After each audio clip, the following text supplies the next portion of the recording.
રાજ્યમાં ખાદ્ય પદાર્થોમાં બેદરકારીએ હદ વટાવી છે। એક બાદ એક ખાદ્ય પદાર્થમાં જીવજંતુ મળવાનો સિલસિલો યથાવત છે।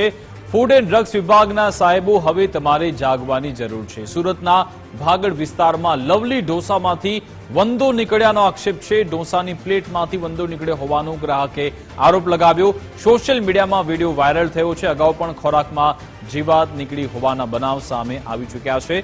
આજ અંગે જાણકારી આપશે સંવાદદાતા અમિત ફોન લાઈન પર જોડાઈ ગયા છે। અમિત, ફરી એકવાર લોકોના આરોગ્ય સાથે ચેડા થતા જોવા મળ્યા? જે ચોક્કસપણે વિકાસ આપને જણાવ્યું કે હજી આ 1-2 દિવસ થયા છે આ વિડીયો વાયરલ થયાને, અને જ્યારે ત્યાં તપાસ કરવામાં આવી તો એવું સામે આવ્યું છે કે જ્યારે ગ્રાહક ત્યાં ગયા હતા પોતાના પરિવાર સાથે ત્યાં જમવા માટે ગયા હતા, અને જ્યારે અડધું જમવાનું પતી ગયું હતું ને ત્યાંથી તેમાંથી અચાનક જ વંદો નીકળી આવ્યો હતો। તેમને જે રેસ્ટોરન્ટના માલિક હતા તેમને જાણ કરી હતી, તે છતાં પણ રેસ્ટોરન્ટના માલિક તે માનવા તૈયાર નહોતા કે આ વંદો છે।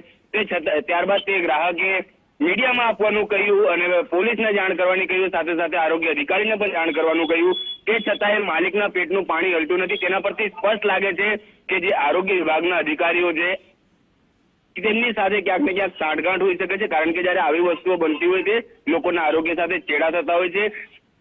આરોગ્ય વિભાગની વાત કરવામાં આવે તો કોઈ પણ પરિસ્થિતિ સમજવા નથી તૈયાર। જ્યારે તહેવારો આવતા હોય છે ત્યારે મીડિયામાં આવવા માટે ફક્ત ભેળસેળયુક્ત પદાર્થોના સેમ્પલ લઈ જતા હોય છે, પરંતુ કોઈ નક્કર કાર્યવાહી કરતા નથી। અત્યારે જે વિડીયો સામે આવ્યો છે તેમાં સીધા સ્પષ્ટપણે દેખાઈ રહ્યો છે કે જીવાત જે વંદો છે તેના પ્લેટમાં તે છતાંય આરોગ્ય વિભાગ દ્વારા હજી સુધી કોઈ નક્કર કાર્યવાહી કરવામાં નથી આવી।